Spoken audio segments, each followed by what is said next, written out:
Vous vous posez peut-être des questions sur le tantra. Est-ce que c'est une voie spirituelle? Est-ce qu'il y a de la sexualité? Comment ça s'applique dans la vie de tous les jours? Je vous réponds dans cette vidéo. Qu'est-ce que le tantra? On me pose souvent cette question de savoir qu'est-ce que le tantra?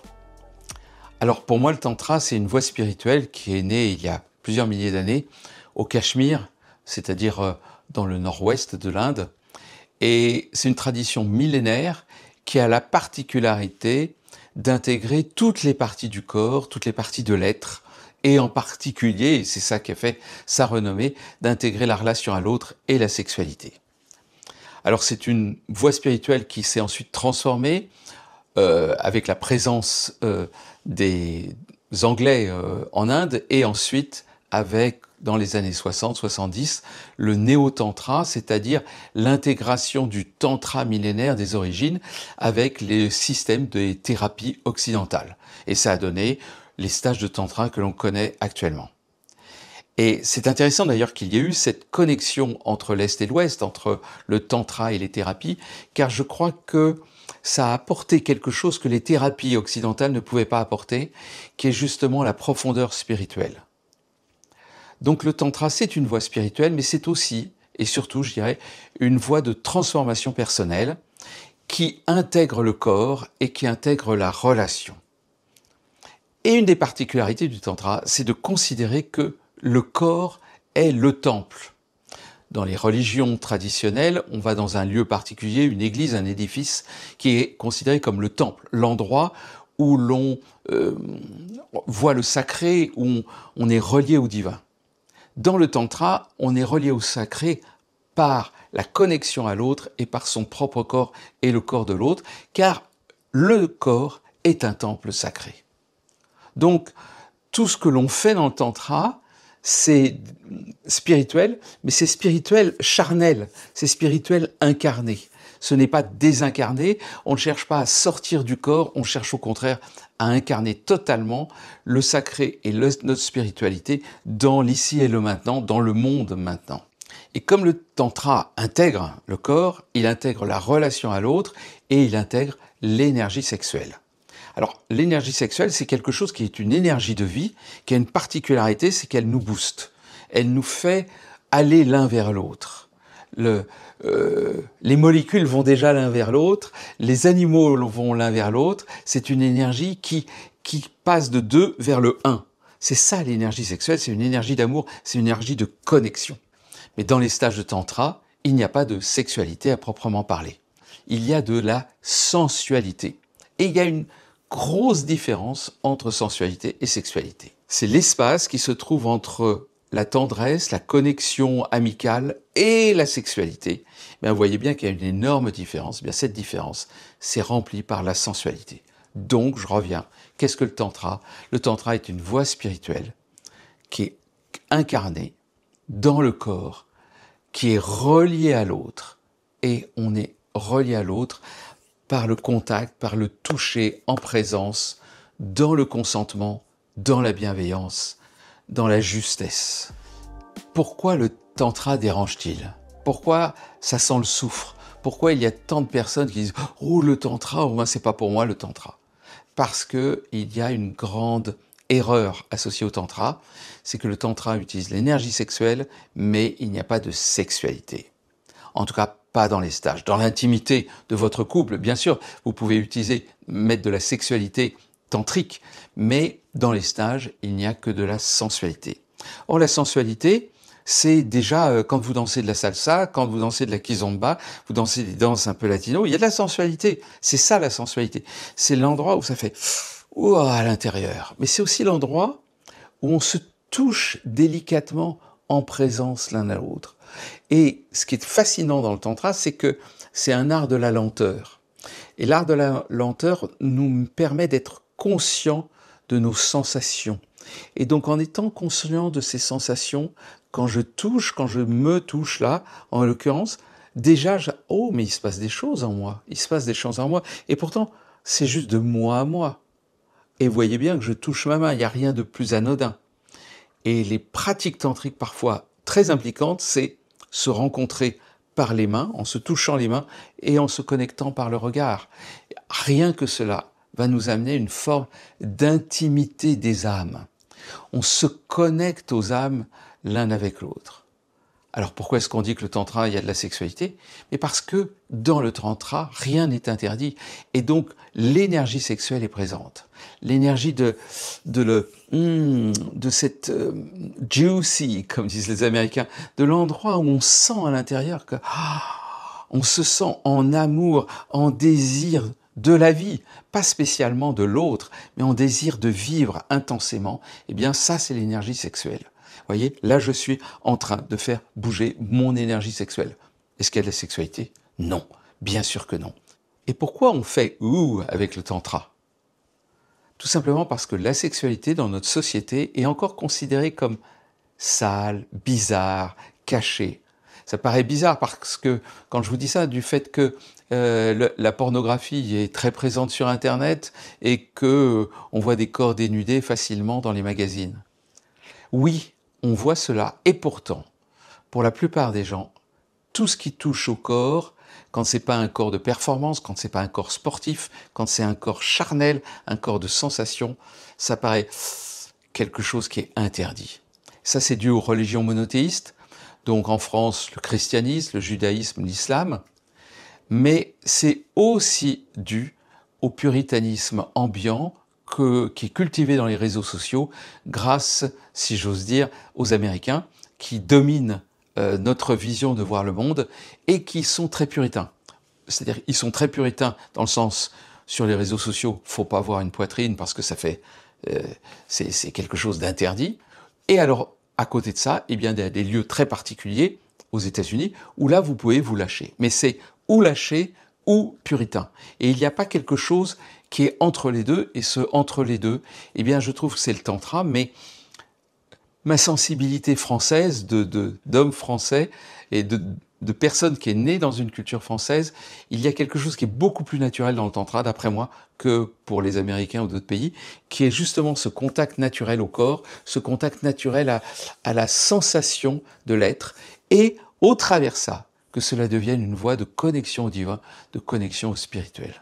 On me pose souvent la question de savoir si le tantra, c'est une spiritualité, une voie d'éveil, un art de vivre. Est-ce que c'est du développement personnel? En fait, c'est un peu tout ça. Et c'est pour ça que j'aime le tantra. Car j'ai trouvé dans le tantra une intégration des différentes approches qui m'avaient nourri dans ma jeunesse et mon désir de spiritualité, mon désir d'homme d'incarner ma sexualité de manière juste et connectée à l'autre, tout ce qui m'a animé dans le domaine des thérapies, et en particulier toutes les thérapies jungiennes. Je suis un fan de Carl Jung, le psychologue zurichois. Tout cela peut être intégré dans une même vision. Et c'est pour ça que le tantra amène à la fois du soin, une sorte de thérapie, mais c'est pas un système thérapeutique. Le tantra n'a pas été créé pour guérir. Mais il s'avère que dans les sages de tantra, il y a beaucoup de guérison. Il y a une thérapie, j'ai envie de dire une thérapie alchimique, c'est-à-dire une thérapie qui arrive, qui advient sans que il y ait une recherche de guérison. Simplement, le tantra va révéler des blessures et en même temps, il va créer les conditions pour que ces blessures soient transmutées, guéries, soignées, réconfortées, si j'ose dire, puisqu'on est dans le domaine psychique, qu'elles puissent être transformées par la connexion à l'autre et à soi-même dans une super grande bienveillance. Si vous aimez cette vidéo et son contenu, je vous invite à liker la vidéo, à vous abonner à la chaîne et à donner votre avis dans les commentaires. Et si vous voulez aller plus loin dans le tantra et avoir des informations sur les stages de tantra que j'anime, eh bien allez sur le site tantra-intégral.com où vous trouverez toutes les informations autour du tantra.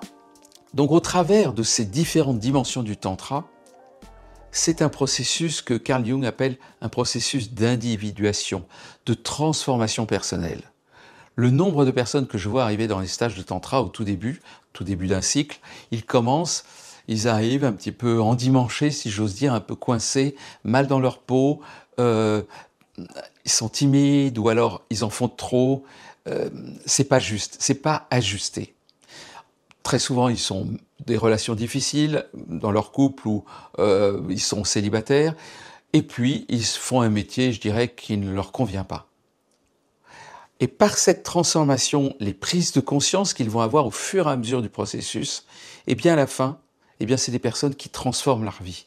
C'est pas qu'ils sont transformés en eux-mêmes, c'est toujours les mêmes personnes. Il y a quelque chose qui a changé. Ils osent dire non. Ils savent se positionner. Ils savent vivre dans la liberté. Ils ont un côté beaucoup plus souple intérieurement. Parfois, ils changent de travail si le travail ne leur convient pas.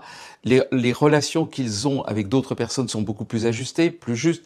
Bon, certains changent de relation, mais pour beaucoup, ils approfondissent au contraire la relation qu'ils avaient déjà, qui devient plus juste, plus fine, plus sacrée, plus subtile. Et j'aime beaucoup cette anecdote d'un homme qui est venu à un premier stage de tantra, puis il est arrivé au deuxième stage. Et au début du deuxième stage, il nous dit, eh bien, après le premier stage, quand je suis rentré chez moi, il y avait ma femme et mes enfants, mais ils étaient changés. Ils avaient été transformés. Alors, bien sûr que non, ils n'ont rien changé, c'est lui qui avait fait le stage. Mais il avait tellement changé pendant ce stage que les personnes s'étaient transformées à son approche.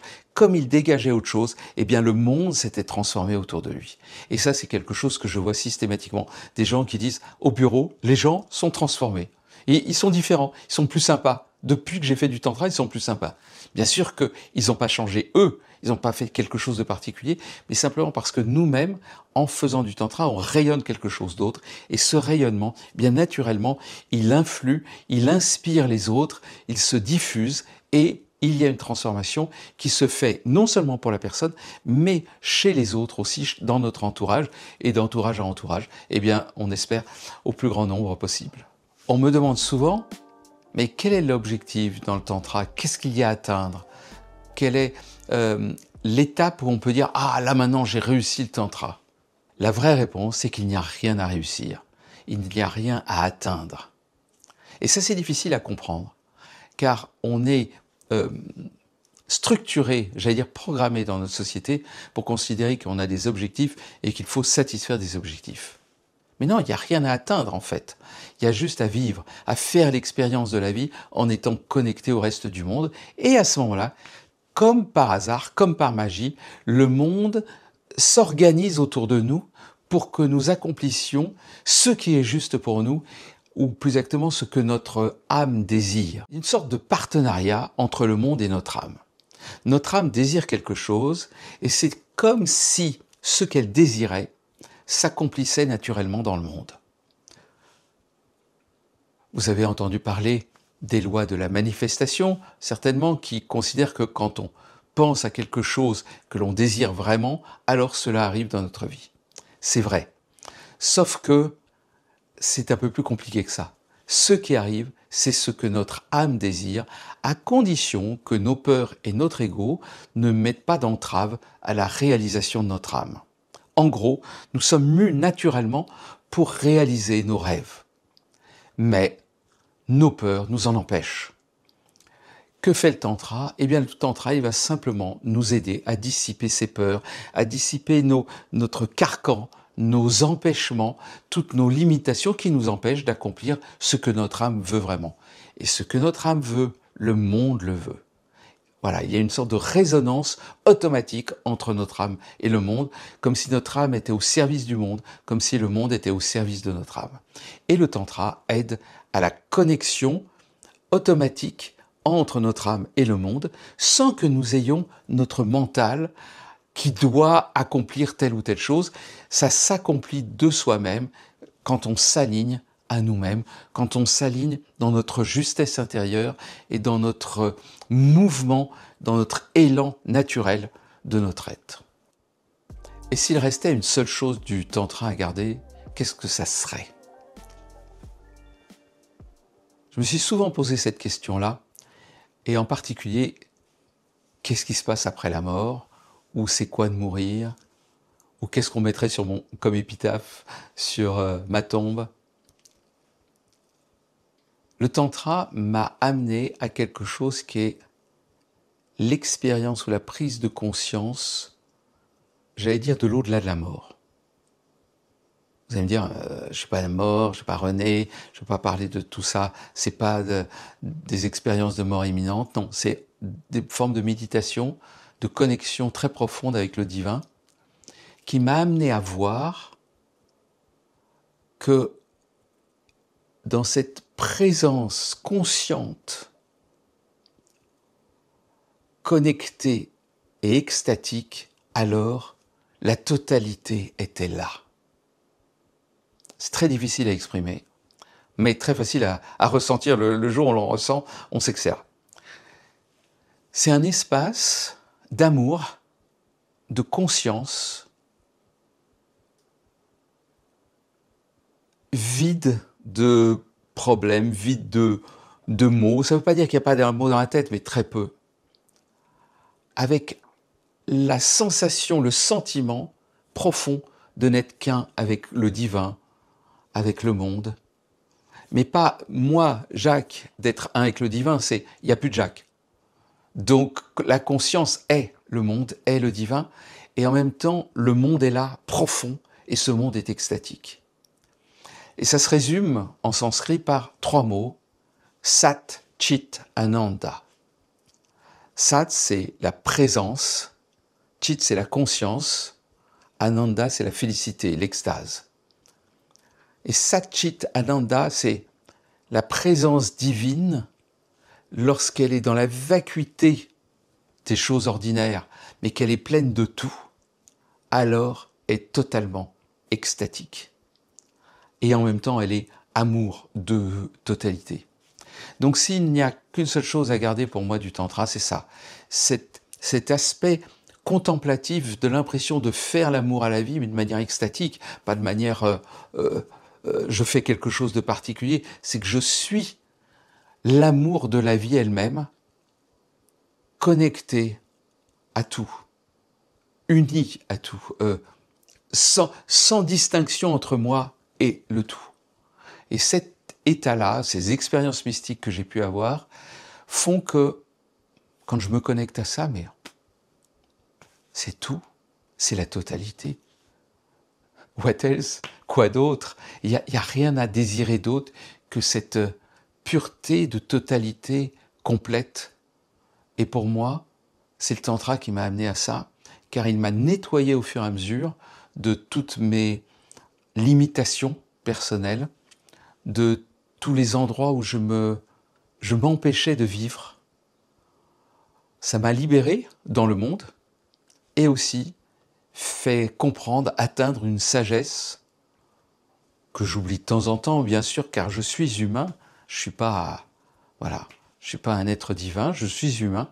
Mais ces expériences m'ont permis de comprendre que ça, c'était la réalité. Et que tout le reste, c'était quelque chose que je me créais dans la tête. Le désir, le vouloir obtenir, le malheur, la souffrance, le drama. Ah, il m'a fait ci, il m'a fait ça. Tout ça, c'était juste des scories, des trucs superficiels, mais qui n'avaient pas d'intérêt par rapport à la complétude de l'être. Et le Tantra, c'est aller vers cette complétude de l'être.